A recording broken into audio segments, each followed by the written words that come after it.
his version of David Bowie's Space Oddity became a YouTube sensation, viewed more than 19 million times, confirming his status not just as a keen musician, but rather more important, as an accomplished astronaut and a global celebrity. Colonel Chris Hadfield is the Canadian who spent some 4,000 hours in space in a distinguished career that culminated in his stint as commander of the International Space Station for several months until May this year. His book, which I have here, is called An Astronaut's Guide to Life on Earth. There we have it. Good photo there. Colonel Hadfield is sitting right beside me. I'm delighted to see you. Chris, welcome to you. Thanks very much. Good to be here. Congratulations on the book. Thanks. We'll talk about it in a second, because I think viewers wouldn't forgive me if I didn't actually remind us all of why you became a global phenomenon. OK, right. Let's have a look at this.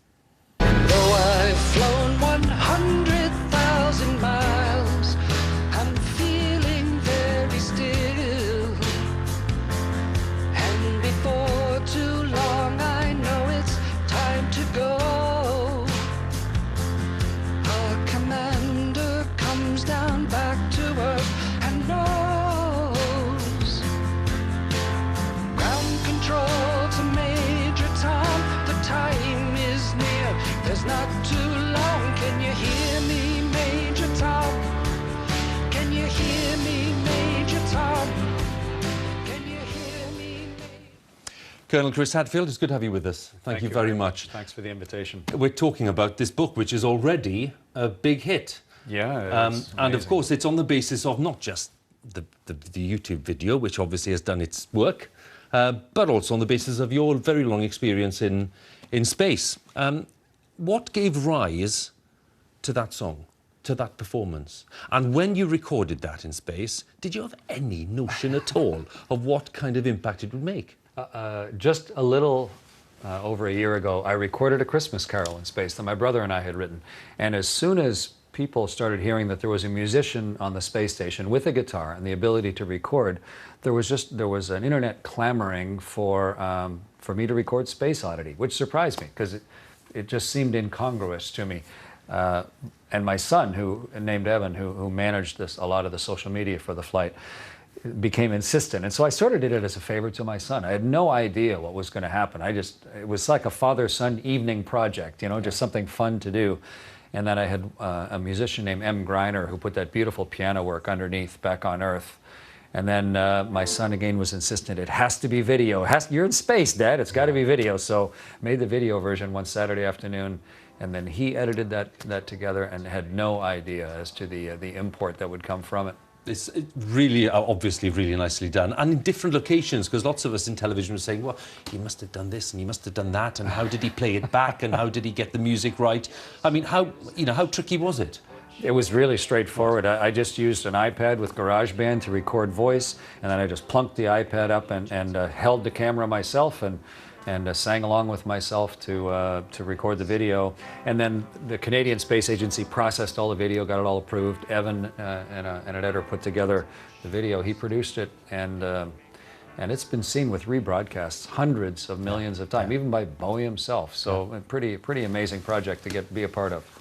It opened up lots of conversations, not least in my house, about what life is like on the International Space Station, what kind of time you have, how busy are you, because clearly there's stuff to do and there's lots of important work to do, but you clearly got some downtime as well. Yeah. And there was a line, lots of memorable lines in the book, but one of the lines I latched on was, you could actually, because of the size of the place, go an entire day without basically seeing virtually anyone. So that sense of the space and the time comes across very strongly. The real difference, I've flown in space 3 times. The real difference this time was to have the better part of half a year, 5 months, orbiting the world in this.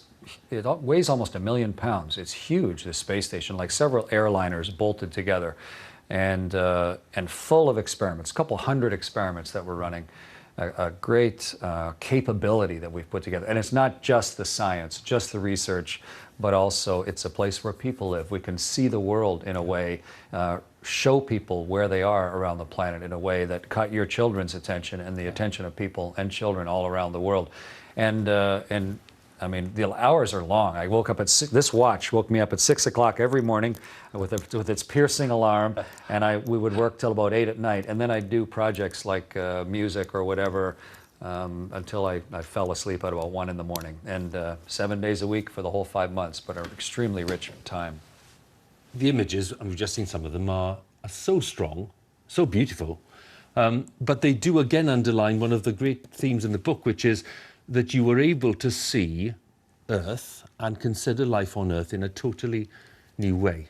How would you summarize that?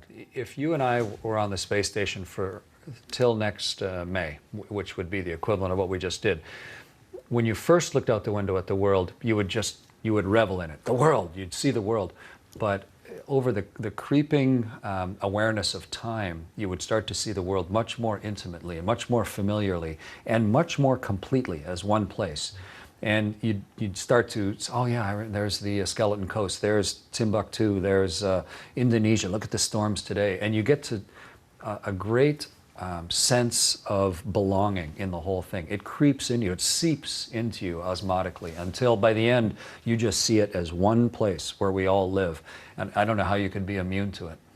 And how did you translate that, again, lots of these amazing images, how did you translate that then into, I suppose I call them life lessons, you know, priorities that you have, or maybe priorities for your life that changed because of your experience? In order to have the opportunity to see something like that, to be an astronaut on a space station, really takes decades of preparation and work. And how is it that you focus your life and maintain an optimism and a pleasure in life when you're chasing something that probably will never happen? I mean, it's an interesting puzzle of most people's lives. But maybe even more usefully, how do you conquer fear? Riding a rocket ship is the most dangerous thing I've ever done. And I've done it 3 times. How do you not let the fear of something inherently very dangerous, or even something that just feel like is dangerous, spiders or something, how do you keep that from paralyzing you? How do you work your way around it? And I addressed it very much in becoming an astronaut, training to fly those things, found ways around it that are sort of systemic or endemic for astronauts, and then tried to put them in the book so that it was useful for people. Visualizing failure, sweating the small stuff, and therefore getting to a place where you can do something that is right on the edge of magic. One of the things, the very strong parts of the narrative, you explain, you talk about your childhood, you talk about your growing interest and your determination to follow a certain path. For lots of young people watching, you know, all of that sounds like lots of stuff they get at school, really, doesn't it? Which is follow your instincts, work hard, be competent, which is one of your themes. What advice would you have to someone who has ambitions to do something as remarkable as this? Because let's face it, very few will achieve it. Well, very few will achieve exactly what they dream of, no matter what. Your job, how many people would love to be able to do what you do? But the important part to remember is that if you are headed towards something that fundamentally appeals to you, it doesn't matter what, saying, you know, I want to be the world's best golfer, or I want to be a heart surgeon, or I want to whatever, if you start making all the little decisions in your life that take you that way, you want to be the world's best golfer? Okay, well, start studying and learning and practicing and thinking and developing, and you probably won't be the world's best golfer. That's one person. You're going to be somebody else. But if you've made all the daily little decisions that move you towards your dream, you're going to enjoy your life more regardless. And when we're talking to young folks, I think the recognition that they are the result, the daily result of their actions of the day before. The decisions you make today shape who you're going to be tomorrow and the day after that. And that they turn you into who to become. That sort of daily awareness of it, I think, is probably the most useful lesson.